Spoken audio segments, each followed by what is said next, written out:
Welcome to this presentation on AP Classroom resources, and most specifically, the question bank, using the right question at the right time. My name is Claire Lorenz, and I work on the AP instruction team at the College Board. We really appreciate you joining us for this presentation. So this is one of several presentations on AP Classroom resources, in which we'll do a deep dive into the instructional tools the AP program has designed to support AP teachers of our science courses. These resources can help you provide the practice and support your students need, regardless of where you are in the school year and how instruction is being delivered. So without further ado, let's get started with this presentation on the question bank, using the right question at the right time. If you've joined us for one of our presentations before, you know we like to talk about our AP resources and how they support teaching and learning, no matter what stage you're in the instructional cycle. So whether you are planning your course, teaching your course, having students practice what they've learned in individual lessons, assessing what students have learned at the end of each unit of the course, getting feedback on your class's progress, or giving feedback to individual students, there is an AP instructional resource aligned to each one of those stages. In previous presentations, we've talked about how AP daily videos can help you teach your individual lessons, how topic questions can help students practice the content and skills they've learned in those individual lessons, and how personal progress checks, the class progress dashboard, and student progress dashboard can help you assess and get and give feedback on student progress toward learning course content and skills as you move from unit to unit throughout the course. What you may notice is that the question bank does not appear on this list of resources. And that's because we tend to think about the question bank as slightly separate from this instructional cycle. We think of the question bank mainly as used in preparation for students for the AP exam. So once you've taught all of your course content and skills, you would use the question bank and its contained questions to help students prepare for that opportunity to earn college credit. Now, that doesn't mean that you can't use the question bank at all of these other stages throughout the instructional cycle. In fact, we'll talk about how you might want to do that as we go through this presentation. But the important thing to keep in mind is that when you are sifting through questions in the question bank, that you are paying attention to using the right question at the right time during the school year.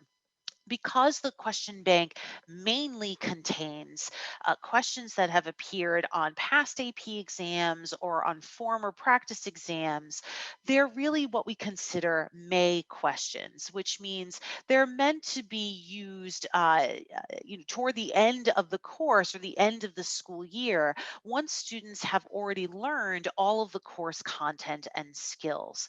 So even though there may be a particular concept that is at the crux of an AP question, it might be that that question also incorporates content and skills outside that main crux. And if students have not yet been exposed to that content or that extra skill, they may not perform as well on that question as you would like them to, even though you've taught the content that is at the heart of that question.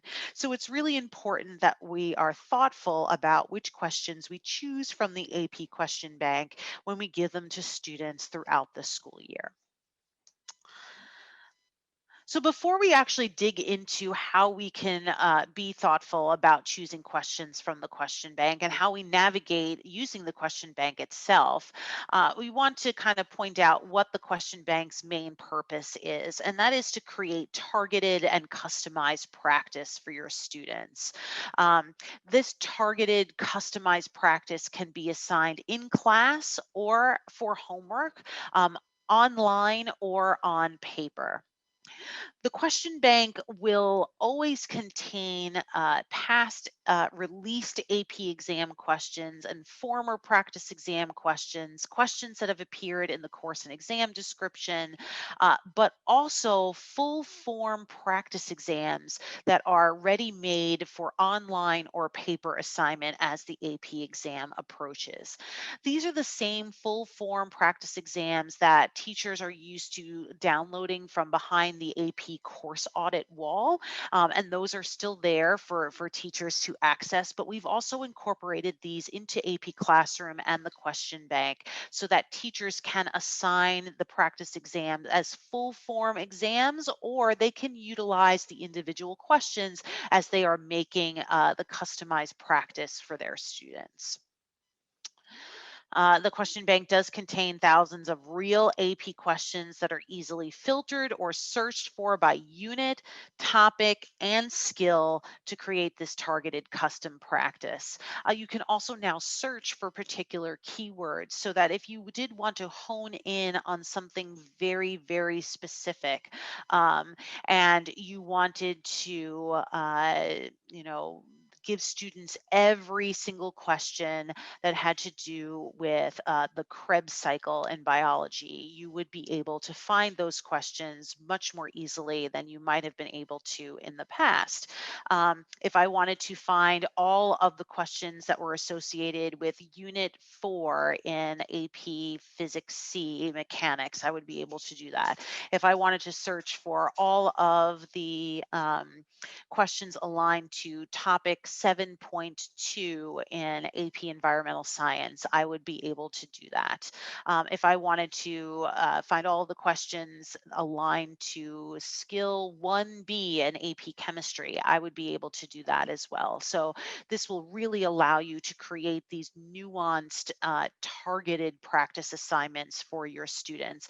And it prevents you from having to go through old paper versions of these assessments as they might have existed over the course of several years, and kind of make copies, go through, cut out questions that you'd like, scotch tape them to a piece of paper, take them down to the photocopy room to have them reproduced for your class. You can now create these assignments with the touch of a button or a few buttons online, and then have your students take them either online or on paper.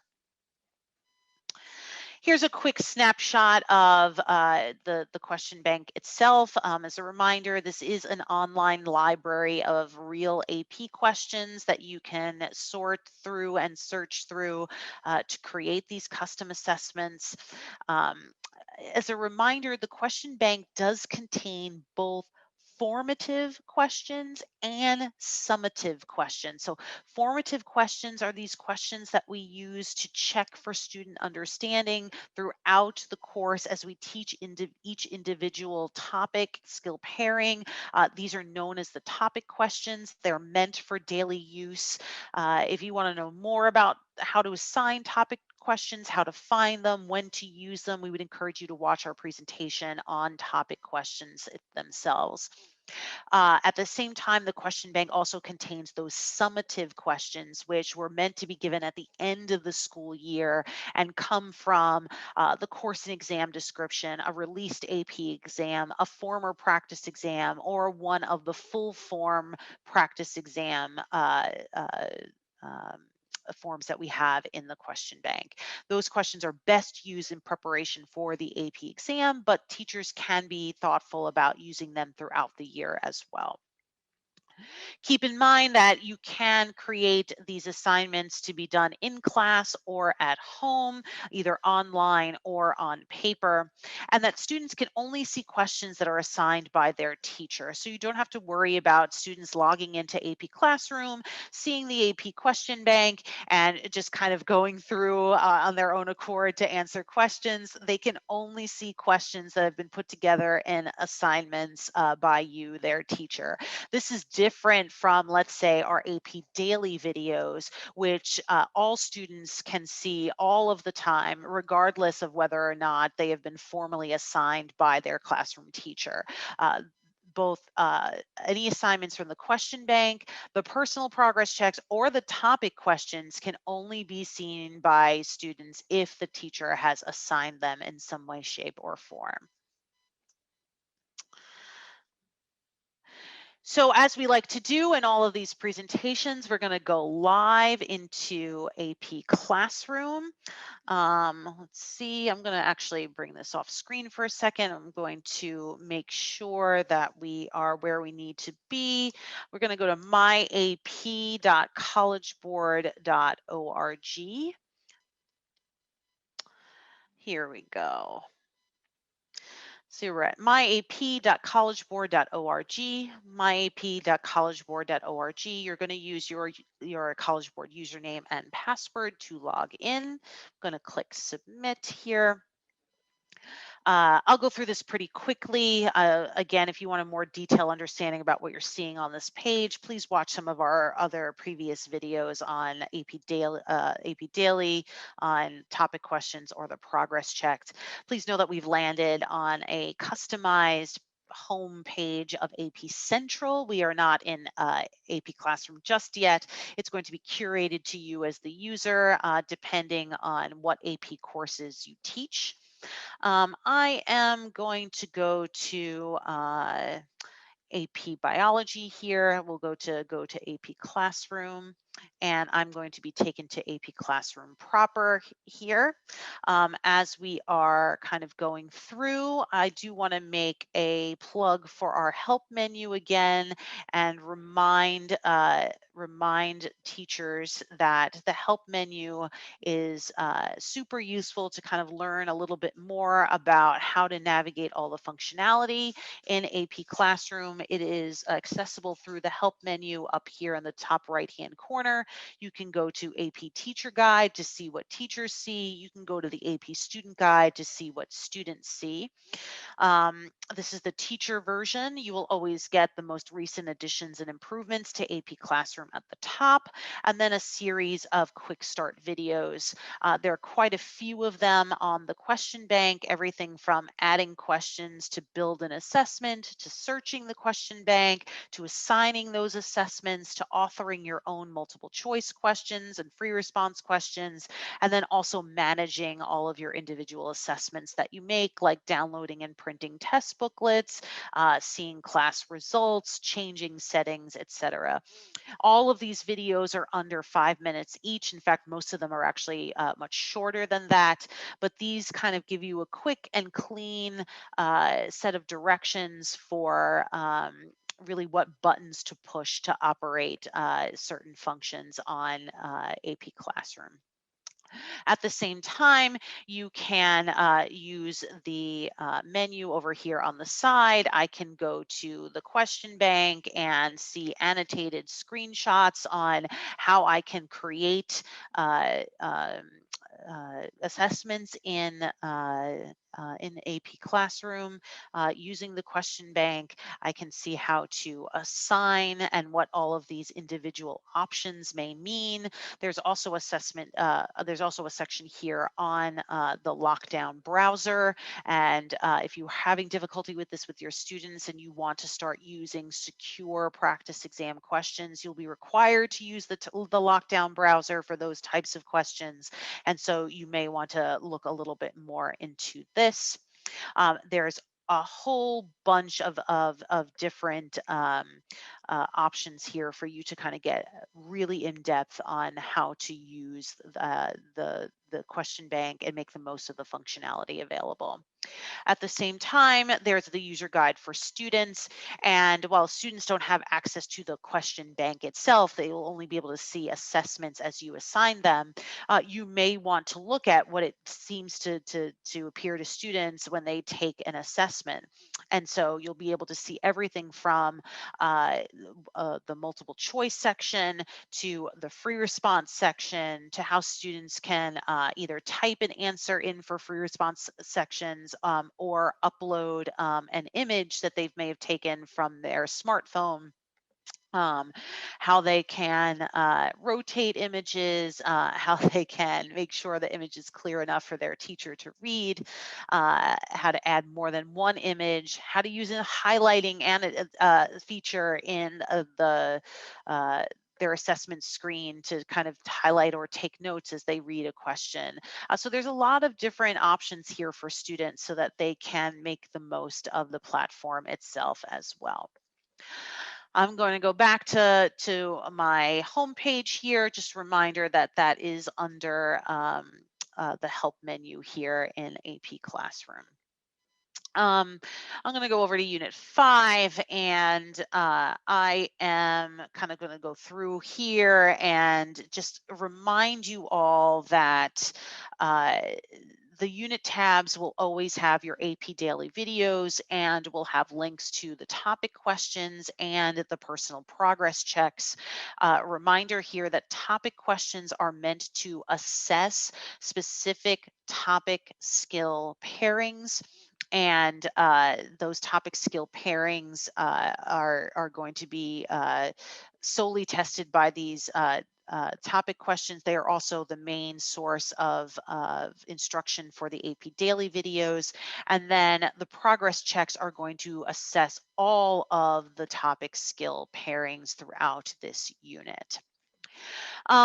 You can go directly to the question bank from the homepage in AP Classroom. One of the things I want to kind of point out is how I can start from the topic questions link, and then find additional questions in the question bank if my students are still having difficulty with a particular topic. So I'm going to pick a pretty basic, well, let's just say a well-known topic in AP biology. This is cell meiosis here. I'm going to click on topic questions. You're going to see right now that this is topic 5.1. It's skill 1B. If I click on the topic questions link, it's going to actually pre-filter the question bank for me. You can see I'm in the question bank itself. A reminder, the question bank does house our AP formative questions on top of our uh, summative questions. That means questions that are either in the CED, came from a released exam, or from a practice exam, or are on a current full form practice exam itself. You can see it's been pre-filtered for 5.1 and skill 1B and the topic questions. I can see my light bulb icon telling me that these are all topic questions themselves. I can actually see that I've assigned these questions already. You can see I made an an assessment called Topic Questions Homework 5.1. I'd not assigned it to my students, but let's just assume that I had. I would have results for that. And let's say after the results here, I decide that, my students really are still struggling with the topic of meiosis. So one of the things I may want to do is I may want to see, are there other questions in the question bank that deal with this topic skill pairing? And the way for me to do that, that's most obvious, is to kind of get rid of this filter here. And so I'm basically going to tell the question bank, give me all questions here that are aligned to 5.1 and skill 1B. So I can see there are several other questions that were brought up here. If I don't want to see the topic questions anymore, in other words, I definitely know that I don't want to reassign these questions for whatever reason, I can go over to assessment purpose and source, and I can say, hey, give me all of the summative questions that fall into this category. In fact, don't give me any formative questions at all. And what should happen is that those three questions that had the light bulb should fall away. So I can see right away that I have three questions that meet this criteria, but that two of them are FRQs. One of them seems to deal with 5.1 exclusively, but is focused on more skills here, but the skills happen to all be in the same category. So as long as I've actually taught all of these skills before, this might be a decent question for me to put on my assessment. Now, this question, while it's aligned to just skill 1B, actually deals with topic 5.1 and 5.2. So I can actually click on 5.2 here and it will tell me this is on meiosis and genetic diversity, whereas 5.0 is probably on the principles of meiosis here. But if I've not yet taught 5.2, my students may not be ready for this. So it really depends on when I'm going to give this question. Again, so herein lies these decisions about choosing the right question at the right time. Just because I've done meiosis and 5.2 also is about meiosis doesn't necessarily mean students are going to have all of the knowledge that they need in order to answer this question correctly. So I may want to preview the question, or I may just decide off the cuff, I'm not going to give this question to my students just yet. So, I may decide I am going to add, let's say I can add this question to my quiz. I'm going to say, let's just say this is topic 5.1 review, let's say. I'm going to create my quiz. You could say it brings me to this. I was here. It brings me to this little panel right here. I can go back and I can add this other question, this FRQ here as well. I can go back. I can move these around if I want to. I can delete one if I want to. I want to make sure that I save this. And once I save it, you'll see that these two questions turn orange. And if I click on the orange, I can see that it is now part of this new assessment that I've made.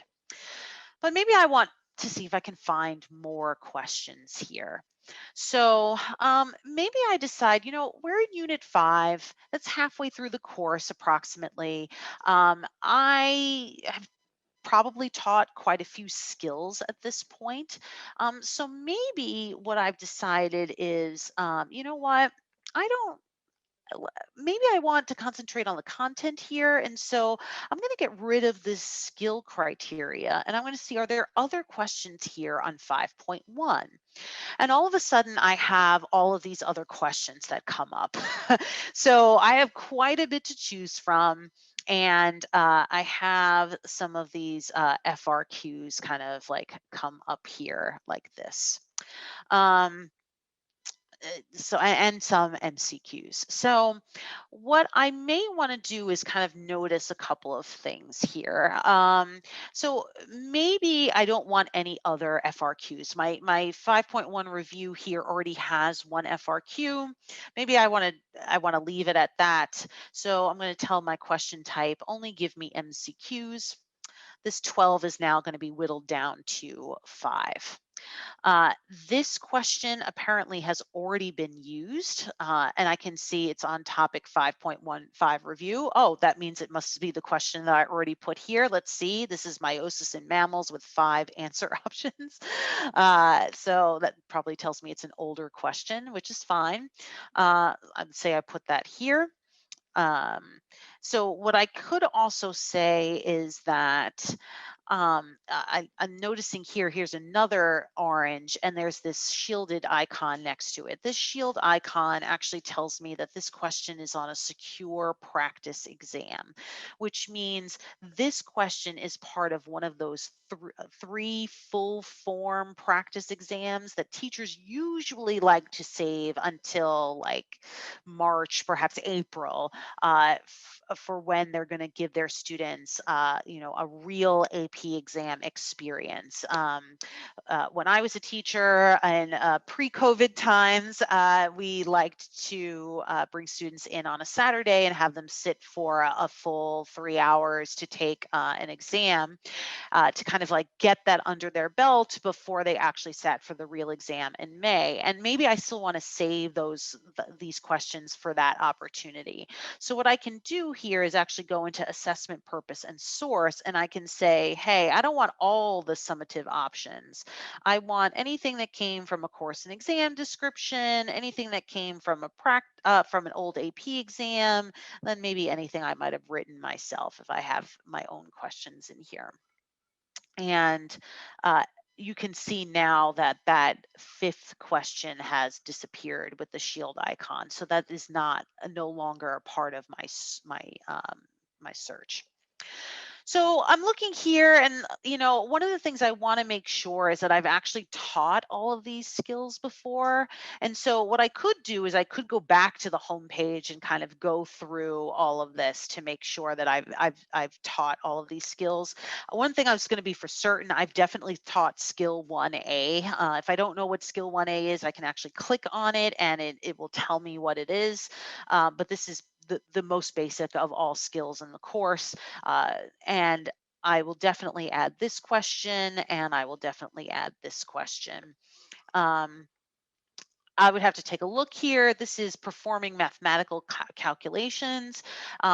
So if I've not covered all of these things, I may or may not want to add this question. So I could preview the question ahead of time, and I could take a look at this just to make sure that I have covered everything that I would need to cover for this. And I can see that there is, some math involved in this question.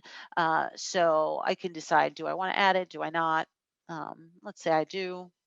And now uh, you can see that they've all been added. The orange has not come up yet. What I want to do is I want to make sure I go over here. I can look at all of this. I may decide I want the FRQ to appear at the very, very bottom. And so what I'm going to do is I'm going to use the arrow keys to push it to the bottom. And then I'm going to click save. So these are all things that I can do here. And if I go back to browse questions, you'll see that this is now, they've now all turned orange because I've used it before. And again, you can put them on more than one assessment. So I could go back and put topic questions on here if I really, really wanted to. So it is an option, but these are all things that you want to consider as you are assigning questions. So I'm creating a customized targeted assessment here that is really focused more on content than on skill, because I was willing to flex a little bit on skill. Again, I can go back here and I can say these are aligned to different skills, but these are all skills that I've covered. I'm not looking at like a skill 6D here or something like this that I may not have taught at this point in the middle of the course. These are all relatively uh, more foundational skills in their category. They're skills like A and B, and then here's skill 1C. But if I've taught skill 1C already, this is probably an okay question for me to give. So that said, I can preview the assessment from here if I wanted to. So let's say I wanted to just kind of get a flow for how all of these work. Um, one of the things I will point out to teachers of courses that may have been redesigned at some point, like biology has been, there are some legacy questions in the question bank. So even though the AP biology exam has questions that only have 4 answer choices now, this question has 5 answer choices. And that's a decision I have to, make as a teacher. Am I okay with that? And for the purposes of students kind of really being able to practice their content knowledge here, I'm okay with that as for the purposes of this uh, assignment. When I want my students to have that real AP exam experience, that's when I'm going to use those practice exams, which are going to very much mimic the current format of the AP exam. And so I want to make sure I save those opportunities for as close to the AP exam as possible. When I'm trying to remediate content or give my students extra practice, I'm a little bit more okay with using these 5 answer choice questions. So what you'll see here is that I have my five questions on this assessment. I can jump around if I'd like. Um, I also have all of these icons that are available. I would encourage you to go back and look at the topic questions video, which will kind of go into these into a little bit more detail. But I can edit the quiz or the assessment from here. I can duplicate the assessment. So one of the things that I can do is that if I have more than one section of AP biology and let's say they both have struggled with meiosis, I could give this same quiz to both. But let's say my period 7 class has a slightly different issue than my period 1 class. I can actually duplicate this for my period 7 class and then tweak that version of it for my period 7 so that I don't have to build the whole thing from scratch, but then I can make some additional changes to it to really meet the needs of that section versus the needs of my period 1 section. I can delete a question from here if I'd like. I can generate a print preview of this assessment. So if I did want to give it in paper, I could see what that print preview would look like. I can also generate a scoring guide, which is going to be the print preview with the answers filled in so that I have a reference key for myself. I can also scroll through the questions this way if I'd like to. The question scoring and details panel is still here. So I can see, like, this question is 5.1, what skill it aligns to. I can see that it came from an AP exam. I can see that it has no stimulus, which I can tell by just looking at the question. I can find out what parts of the biology framework it aligns to. I can see that it's not part of a set, all these types of information.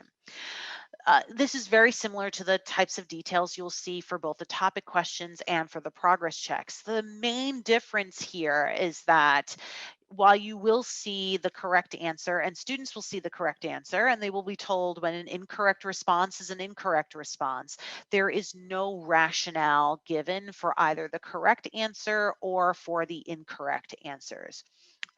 So this is the biggest difference with using the formative questions for as you teach each individual topic, and then the progress checks as you complete each individual unit, because it allows students to, again, take ownership of their learning and kind of do a little bit more of their own on their own review, because they will have those rationales. The question bank summative questions that came from old AP exams or old practice exams or from the course and exam description do not have those rationales built in.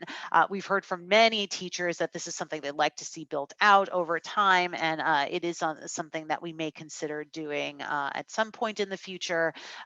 But for now, these do not exist. And so you have to be a little bit more thoughtful about how you're using these questions with your students, because the same type of feedback does not exist as they do for topic questions and personal progress check questions. You can assign from here, or I can X out of here and I can assign from here. So what I can do is you'll notice all of the same type of assessments that um, uh, options that you saw for topic questions and the personal progress checks. I would encourage you again to watch those videos to learn a little bit more about this, but you can also click on all of the info buttons and find out a little bit more about the options under each one of these drop down menus. I will point out, because there is no shield question here, I again am not forced to use the lockdown browser.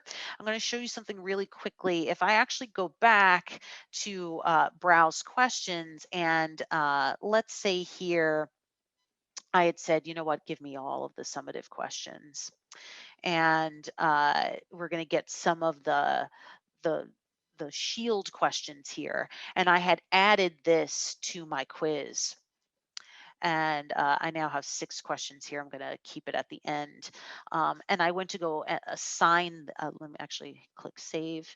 And I went to go assign this to my students. I'm going to be told this quiz includes one or more secure practice exam questions. Assign in print or online using the secured lockdown browser. I now no longer have the option of not using the lockdown browser. It's going to automatically default to yes, because I have one of those shield questions here. If you want to read more about the shield questions, you can click this practice exam attestation and it will tell you a little bit more about using the secure questions from those practice exams. But again, if I don't want to be bothered with the lockdown browser, or if I really want to preserve these questions for later on in the school year, then I can just not include them in my assessment, save my quiz, and then when I go to assign this, I now am no longer prompted with that message, and my enable lockdown browser now defaults to no. I can choose to use it if I'd like, but I'm not required to. So I have one section here. I'm going to assign to that section. You can see here that it is now set to be open for my students, so they can start this if they want, or if I want them to. I can go back and update settings if I want. Let's say I wanted students to take this in print for whatever reason because there's an FRQ involved. I can go to update and I can do that. It says, remember to enter students' multiple choice answers and score FRQ responses before you enable access to students' results. Once you enter an MCQ or FRQ score for a student, all blanks for that student will be counted unanswered and incorrect.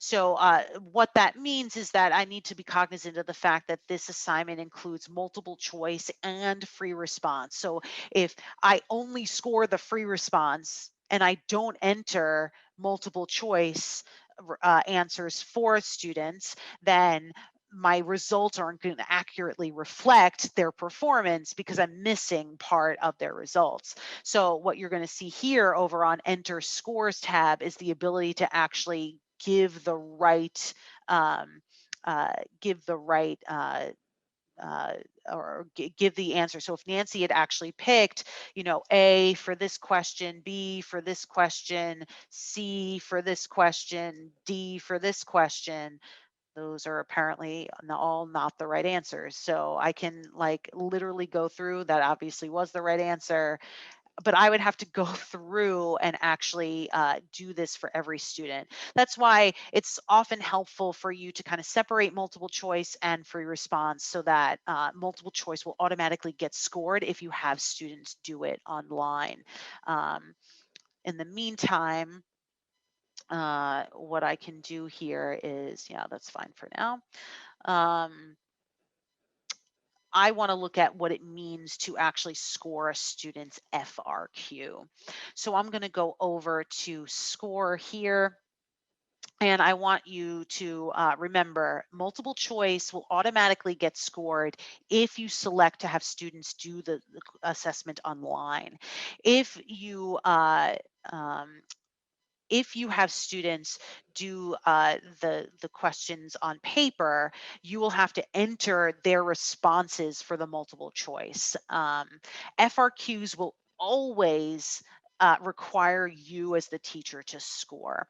So I do want to point out here, right? Like there's nothing coming up on the page because this first question is multiple choice, and I can see it's multiple choice, multiple choice, multiple choice. So I'm going to go over to question 5 here.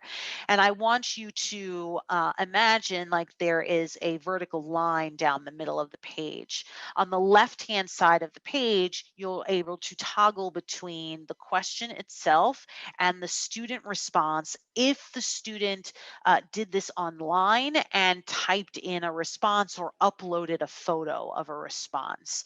But you can also grade online if students have given you a paper copy of their responses. You would just look here, there wouldn't, in front of you, you would not see student responses listed here. But if students do the complete thing online, which they could here, because these are mostly describe and discuss questions, they could have typed something, they could have written something, taken a picture and uploaded it from their smartphone. I can toggle in between the student response and the question itself. On the right-hand side of the page, I'm going to see the scoring guidelines for scoring that part. I can see here they get 1 point for each description. And what I can do here is that this is guidelines for me as the teacher. As I kind of go through here, it says student response earns 1 of the following points, student response earns 2 of the following points. All of these types of things. Everything that is above the line is for you as a teacher. Everything that's below the line is what students will see as feedback for this question. So let's say Nancy Alvarado here had a response that she uploaded. I decided that it was 2 points. I can click 2 points. I can either go back and actually look at all of her multiple choice questions, or what I could do is I could go directly to Amber and I could grade her part A before I go back. Before I go back here, and let's say Amber gets 2 points. Then let's say I go to Lisa Beach and Lisa gets 2 points for part A.